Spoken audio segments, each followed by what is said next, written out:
Alright, so fastest way to brick your Xbox. This is what you want to do, right? You want to be me. You want to be an idiot, right? So obviously there's plenty of ways to brick your Xbox. You got RGH and I think that's it. You can only RGH and then you have the JTAG. That's a different topic. Anyways, so I can't update my Xbox anymore.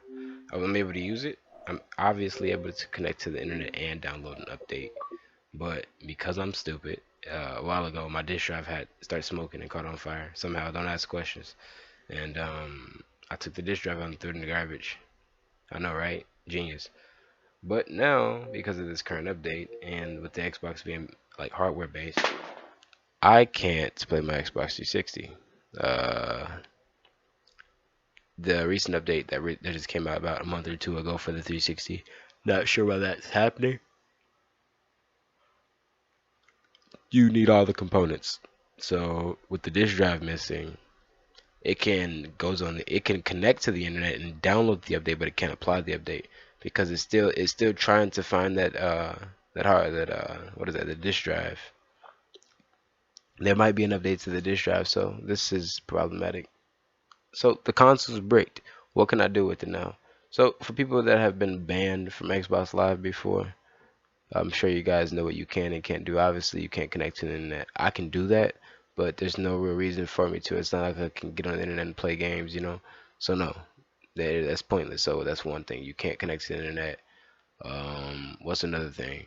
I can still play my games, like, you know, that's straight. I can't play my disc games, which is disappointing because like I have a lot of disc copies, like a lot, and I can't play those games because one, they're not backwards compatible with the Xbox One, and two, no disk drive. So, you know, I've got a few games on here that aren't available on an Xbox One that I can play digitally downloaded, but it's minor, you know. So what I'm thinking is, if you were to take the disk drive of the Xbox One, the same thing would happen. So I'm not sure this applies to any console. The PS3, I know it wouldn't, because the PS3 is software you can literally download via USB for updates. So with Xbox users, you got to be careful, because if any hardware component is missing, you've essentially broke your console. So it could be as simple as, maybe, I'm not sure, I know people modify their consoles all the time, but the USB drives, the USB drives shouldn't I can't talk.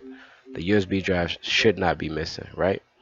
Uh, Obviously buttons are missing, but I'm looking at my 360 now, and I wish I could show you this wreckage. Probably post a picture on Twitter later on. It is missing a lot of components.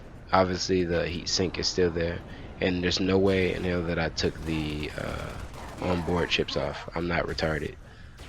Just as of now, I have a console that doesn't work. You know, can't do anything.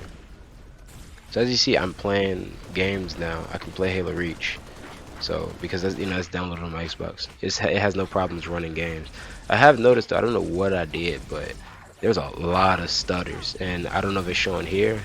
I don't even know if I captured most of those, or, you know, but messing with stuff. Now the game's stuttering, and I've even had other hardware problems, like during the update I had to restart my console and clear the cache because it wouldn't read any of the drives. Like, profiles weren't showing up, the memory and things and such. Like, I couldn't go to my system storage and move files or check and see what games are on here. I couldn't do anything because the console was bricked, and it'll stay that way. And no, I don't think that has anything to do with the breaking of the console. I just think that with there being hardware missing, it can't really read. So I don't know, just don't brick your Xbox. Don't be an idiot like me. And yeah, that's the fastest way to brick your Xbox. Just remove some hardware.